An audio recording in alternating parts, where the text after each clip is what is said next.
So today we're going to be having a look at the Revelation Stinkor, so stay tuned.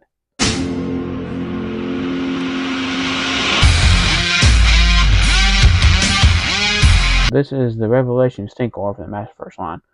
Now Stinkor didn't appear too much in the Revelation series. He kind of made like a minor brief appearance, but he still made one. This is kind of based off his appearance from that. And I do have one other version of Stinkor, which I'll get into later. But so let's start with the packaging. So for the packaging, it's not much nothing new. It's the same as the previous two Masterverse figures that I have reviewed already. Only difference is it says Stinkor at the bottom there.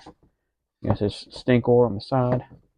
It's also got the artwork of Stinkor on the side and on the back, which is two different artworks. Which is like I said, the artwork on these packagings are really really cool. There's a bio. If you want to read that, you can go ahead and pause it. And as you can see, there's some other figures available. I do have Scareglow, and I got the Stinkor right there, but I don't have Andro or Fisto, or not yet, anyways. So if I do get those, I will review them. Also, there's not much at the bottom there, so check for the packaging. So Stinkor comes with two alternate hands, besides the two that come on the figure. You have an alternate left gripping hand, and you have a alternate right fist hand. So as you see, they're kind of sculpted like a red glove, like he's wearing. Now the two hands that come on the figure are this straight hand on the left, and this gripping hand on the right, which he doesn't have really any accessories to grip onto besides the shield. But so this one's more made for the shield. But what I do is I'll show you when we're ready to do the shield. So it comes with one alternate head in the form of this one right here, which I think this comes on the figure. I can't remember if this one did or not. But unfortunately, I'm not going to show you trying to change this out, because on my figure it's kind of hard to remove his head, so that's why I haven't ever changed this back out. So as you can see, there's the bottom there where you peg it on, and it's not exactly like the mermaid head either. It's kind of more of a feline kind of like head, kind of like the 2000X version of the Stinkor. But as you can see, there's kind of got a black skunk like paint onto it. As you can see there, it's got white around the eyes and blue around his eyelids. It's got white teeth. So pretty cool head. Here is his only weapon, like is a shield here. This blue shield, which came with the vintage figure. Now, unfortunately, I don't have the vintage accessory to compare it to. But you can see it's just a standard blue shield. It's kind of got like a kind of shiny paint job onto it there. As you can see, on the back you have same kind of straps like was on He-Man shield. Now this is where that left gripping hand comes into. So I usually take and put the left gripping hand onto the shield like so, and then I remove this hand from the figure, and then I take and put the shield through, and then put the gripping hand on, and that gives me a good hold on the shield there. As you can see, it doesn't fall off of his wrist, so that's actually pretty nice. Okay, for articulation, Stinkor has the standard articulation for Masterverse figures. He's got a ball joint at the head there, got a hinge and a swivel at the shoulder, a hinge at his bicep, a hinge at the elbow, a double hinge at the elbow actually. He's got a hinge at the wrist. So yeah, I went ahead and moved the shield so it wouldn't hinder articulation or details or anything. You can, pretty good ab articulation. A little bit hindered by his armor piece there. He's got some articulation at the waist there. Got a hinge and a swivel at the thigh. Got a thigh cut right there as well.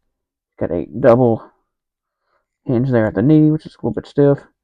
Got a cut at the boot, and pretty good ankle articulation. He's got an ankle pivot and a hinge, which is the hinge on mine is a little stiff. Let's start with the sculpt design and color of Stinkor, starting with his head. So as you can see, this head is mostly the same as the previous head that I mentioned. As you can see, it just dropped.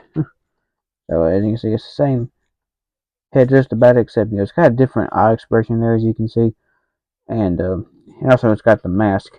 As you can see, the mask is a blue like face mask, and the mask is removable. You can remove the mask, and you have the face with the teeth there. As you can see, there's a hole in his mouth there, because that's for the mask to plug onto. But as you can see, I displayed him with his head because he's got the two big blue tanks on his back, kind of like the 2000X version. So put the mask on there, that kind of helps complete that. It makes a little more sense why he has two big tanks on his back.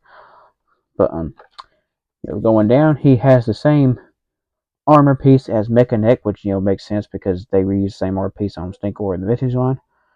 And this one's more of a yellow color instead of a orange color like the vintage one.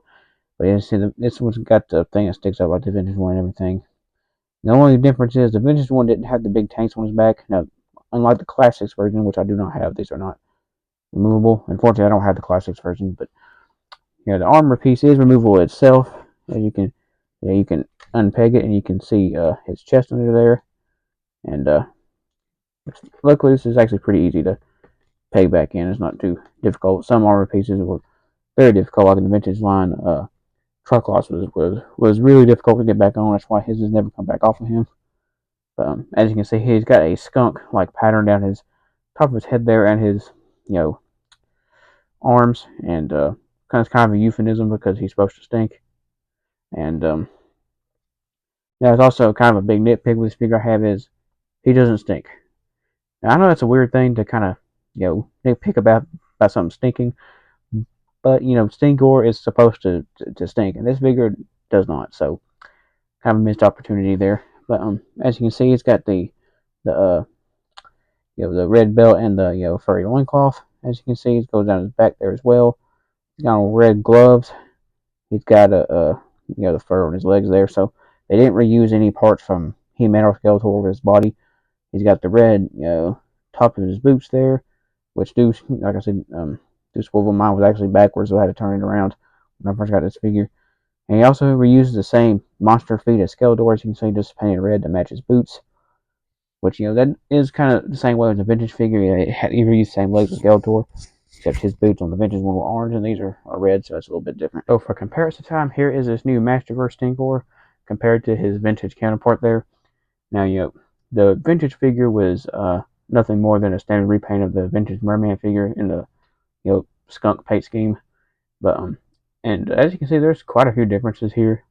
Like like I mentioned earlier, the vintage one, the armor was more of a orange color. This new one's more yellow, and his boots were orange too on the vintage one. And this new one is red, but they did get the color of the gloves the same. As you can see, his gloves are both red on each figure. So now the vintage figure still does stink like Stinkor should, and not as bad as it was when it was new because it's aired out. But it still has a pretty bad smell to it though, unlike some of the other figures from the line. It's not just a musty smell either. It still stinks. So just for fun, here is the Masterverse Merman compared to the Masterverse Stinkor, both from Revelation. But, Merman had a little more of a part in Revelation than Stinkor did. But like I said, the reason I'm comparing these two is because like I said a minute ago, the vintage one was both of these figures were the same figure, just in a different paint scheme.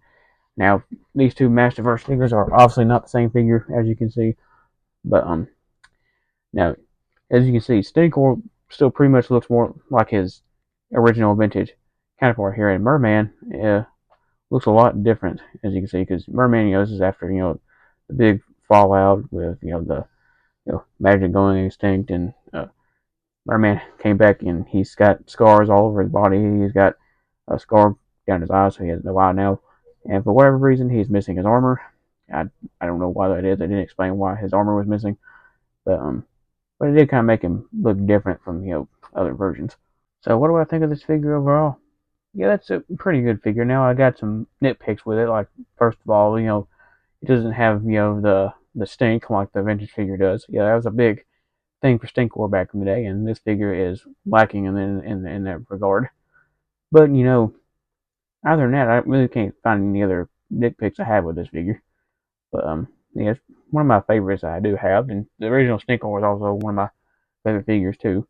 So if you like this video and see more like it, give me a thumbs up. That helped me a lot, and don't forget to hit the subscribe button. Till next time.